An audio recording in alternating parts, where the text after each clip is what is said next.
నేను దాన్ని అలా మీరు అనటం కరెక్టే కానీ నేను దాన్ని అలా భావించను.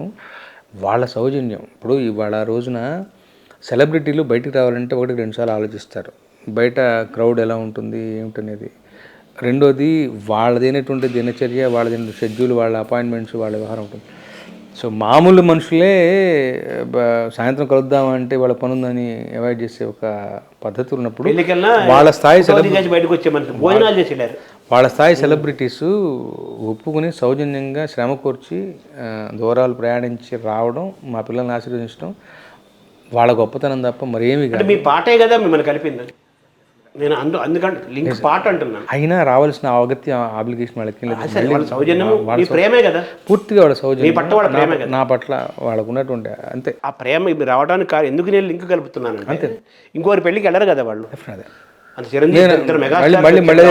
జరిగే పని కాదు. నా అదృష్టం, నా పిల్లల అదృష్టం అంతే. అది కలిగించింది మీ పాటే కదా, మీ ప్రవర్తన పాట రెండు అనుకోవాలి కదా. తర్వాత మీ పాటల ప్రయాణంలో, మీ సినిమా విజయవంతమైన ప్రయాణంలో శ్రీను వైట్ల యొక్క అసలు ఆయన గుర్తు చేసుకోవాలి నిజంగా. ఎందుకంటే పిల్లి మేడలో గంట కట్ట ఉంటాం కదా. మొదటి సినిమా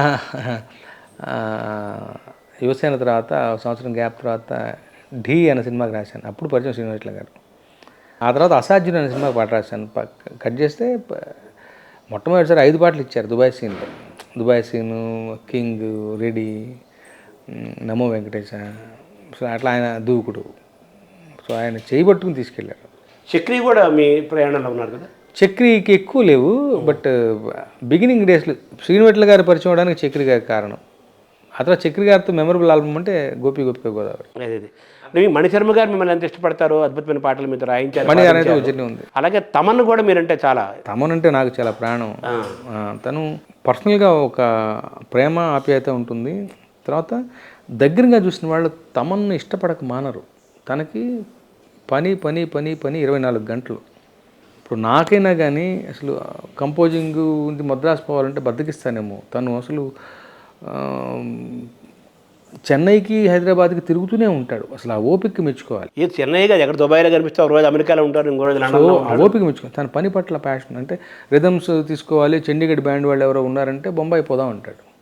ఈ ఓపిక మెచ్చుకోవాలి, ఆ పని పట్ల ప్యాషన్ మెచ్చుకోవాలి. తర్వాత వాటిమే ఎవరైనా ఎంత గొప్ప టెక్నీషియన్ అయినా పాటలో తను ఫస్ట్ వినియోగించడానికి సిద్ధంగా ఉంటాడు. ఇప్పుడు శివమణి గారు లాంటి వాళ్ళు అయితేనేమి. అదెందుకు దూకుడు సినిమా అప్పుడు టెక్నీషియన్ అతను. దూకుడు సినిమా అప్పుడు ఫైనల్ మిక్సింగ్ ఆ టైంలో బొంబాయిలో ఉన్నారు. నేను ఒక పాట పాడాను. ఆ చిన్న రెండు లైన్లు అందులో నాకు పిలిపించారు. సో ఫైనల్ మిక్సింగ్ ఆ హడావుల్లో కూడా ఒక అతను కొత్త రకమైన ఇన్స్ట్రుమెంట్ పట్టుకుని వెళ్తుంటే ఏమిటి అని అతను పలకరించి అవునా అని చెప్పేసి అతను పిలిపించి అప్పటికప్పుడు ట్రాక్లో స్పేస్ చేసి అతనితో ఒక విషయం వాయించి అది టేక్ చేశాడు.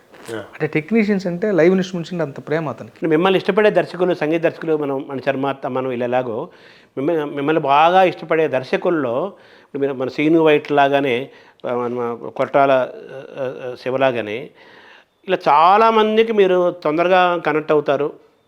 అలా త్రివిక్రమ్ శ్రీనివాస్ అంటే కంపల్సరీగా రామజోగ శాస్త్రి గారి పాట అందులో ఉంటుంది అనేది కూడా ఇది ఉంది. త్రివిక్రమ్ శ్రీనివాసు కొంచెం ఇంటలెక్చువల్, బాగా ఆలోచనాపరుడు, మేధావి కదా. ఆయన తొందరగా ఎవరిని మెచ్చువాడగా అని ఎప్పుడు నేను అనే టైప్ కదా ఆయన. యాక్చువల్గా ఆయన్ని మరి మీలో ఏంటి, what is the secret behind ఎవరు? తెలియదు సార్, నాకు తెలియదు. బట్ ఏంటంటే ఐ ఎంజాయ్ దేర్ కంపెనీ. బేసికల్గా వాళ్ళు వెల్ రెడ్ పీపుల్. తర్వాత చదవడం పుస్తకాలనే కాదు, మనుషుల్ని, మనస్తత్వాలని బాగా చదివిన వాళ్ళు. ఏ మనిషిని ఎలా ట్రీట్ చేసి ఎలా పని తీసుకోవాలో తెలిసిన వాళ్ళు. పక్కన పెడితే యాజ్ ఎ డైరెక్టర్ కూడా ఒక విషయాన్ని ఎంత క్లుప్తంగా, ఎంత బలంగా విశదీకరించగలమన్న టెక్నిక్ తెలిసిన వాళ్ళు. ఎవరిని ఎలా ఇన్స్పైర్ చేయాలి. సదాశివ సన్యాసి పాట కూడా ఊరికి ఓ మధ్యాహ్నం కూర్చున్నాం, అప్పటికే చాలా సిట్టింగ్స్ అయినాయి. ఏమిటి సార్ మరొకసారి వివరిస్తారంటే కూర్చున్న మనిషికి అసలు లేచి నుంచి 10 నిమిషాల్లో ఎక్స్ప్లెయిన్ చేశారు. ఆ ఎక్స్ప్లెనేషన్ నాకెంత ఉపయోగపడిందో తెలియదు కానీ మనిషి గారికి ఉపయోగపడి టక్కున ట్రిగర్ ట్యూన్ ఇచ్చేసి. సో ఆ బలమైన ఒక విద్య అది ఉంది వాళ్ళ దగ్గర. తర్వాత మనుషులుగా చాలా సున్నిత మనస్కులు. ఎందుకంటే ఒక మాట దగ్గర నేను ఆగిపోయాను అనుకోండి, ఆయన నా రెస్క్యూకి వచ్చి ఒక మాట నాకు అందివ్వడానికి ప్రయత్నం చేస్తాడు. ఒక తల్లితనం. రెండోది, ఒక మాట బాగున్నది అంటే, నేను ఇప్పుడు ఇందాక చెప్పిన మంచు పళ్ళు, ఇల్లరికం మంచుకొండ పళ్ళు నేను ఆయన చెప్తే అద్భుతంగా ఉందని చెప్పేసి టక్క అసలు మాటలు దాచుకోకుండా, ఫీలింగ్స్ దాచుకోకుండా ఓపెన్గా మనల్ని మెచ్చుకోవడం. అది మీరు అన్నమాట అన్నారు, నాకు సీతారామ శాస్త్రి గారిలో ఇలాంటి లక్షణం ఉంది, అది కనిపించింది ఈ పాటలో అంటే నేను వింటుండగానే నాకు ఆయనే రాశాడేమో అనుకుంటాను. అన్నారు. సో ఇది మనకి ఏమంటాం, మన ఉత్తేజపరుస్తుంది. సో బేసికల్గా మనం ఏంటంటే జనరల్గానే వాళ్ళ పనికి, వాళ్ళ యొక్క విద్యకి మనం ఫ్యాన్స్. అలాంటి వాళ్ళతో పనిచేసే అవకాశం వచ్చిందంటేనే మనం సంతోషంగా ఉంటాం, ఒక ప్లాట్ఫామ్ మీద ఉంటాం. అలాంటిది పనిచేయడం మొదలుపెట్టిన తర్వాత వీళ్ళింత మంచి మనుషులా, వీళ్ళింత గొప్ప వాళ్ళ, వీళ్ళు నన్ను ఇంత మెచ్చుకుంటున్నారా, దగ్గర చూసాక తెలిసాను. నన్ను ఇంత ప్రేరేపిస్తున్నారా, నన్ను నుంచి ఇది కోరుకుంటున్నారా, వదిలిపెట్టకూడదు అవకాశం. ఆ పాట బుట్టబొమ్మ పాట పల్లవ రాశం అయిపోయింది.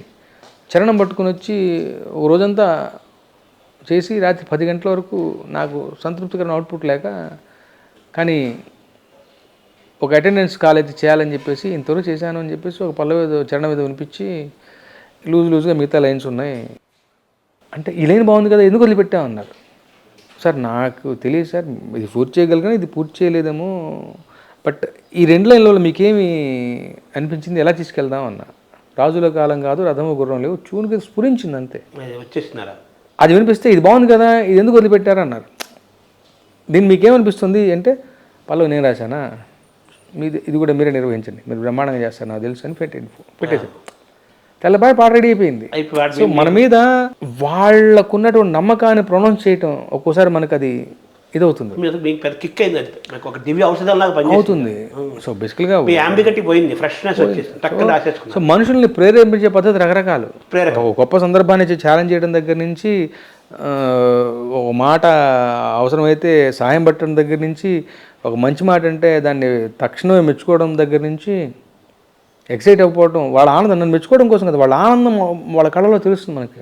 తర్వాత మీ ప్రయాణాన్ని గమనిస్తే, బయట నుంచి చూస్తే, ఒక జర్నలిస్ట్ గాను, ఒక సినిమా ప్రేమికుడిగా చూస్తే, ఈ భాగ్యాలన్నీ ఒక చోట రాసిపోసి మీ మీద 20 ఏళ్ళ సందర్భంగా నేను ఒక కాలం ఆర్టికల్ రాయాలనుకోండి, ఫర్ ఎగ్జాంపుల్ నేను రాయాలనుకోండి, ఉపన్యాసం ఇవ్వాలనుకోండి, రాసేది అంటే తప్పనిసరిగా తలుచుకోవచ్చు మీ ప్రయాణం, మీ భాగ్యాల్లో కమల్ హాసన్ లాంటి వ్యక్తితో నటించటము అదేం మామూలు విషయం కాదు కదా. నిజం అది అంటున్నాను. మళ్ళీ నాకు అదే చెప్తాను, వాళ్ళు ఎవరు వాళ్ళు అది నేను అది యాక్చువల్గా ఆ డైరెక్టర్ రాజేష్ని ఇక్కడ ఏదో హోటల్లో జరుగుతుంటే వెళ్ళా, ఎక్కడైనా ఒక ఫ్రేమ్లో ఆయనతో పాటు కనపడతానన్నాను.